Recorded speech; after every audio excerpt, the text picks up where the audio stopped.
கர்த்தருடைய பரிசுத்த நாமத்திற்கு ஸ்தோத்திரம். இன்றைய நாளுக்கான தேவ வார்த்தை ஏசாயா 44 அதிகாரம் 21, 24 மற்றும் 25 வசனங்கள். யாக்கோபே, இஸ்ரவேலே, இவைகளை நினை. நீ என் தாசன், நான் உன்னை உருவாக்கினேன்.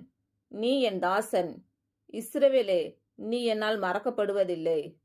உன் மீட்பரும் தாயின் கற்பத்தில் உன்னை உருவாக்கினவருமான கர்த்தர் சொல்கிறதாவது, நானே எல்லாவற்றையும் செய்கிற கர்த்தர்.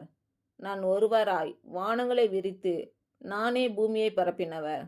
நான் கட்டுக்கதைக்காரரின் குறிகளை அபத்தமாக்கி குறி சொல்கிறவர்களை நிர்மூடராக்கி ஞானிகளை வெட்கப்படுத்தி அவர்கள் அறிவை பைத்தியமாக பண்ணுகிறவர்.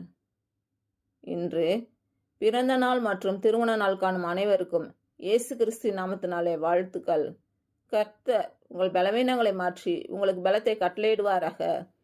கர்த்தர் உங்களையும் உங்கள் பிள்ளைகளையும் உங்கள் பிள்ளைகளின் பிள்ளைகளையும் ஆசீர்வதிப்பாராக.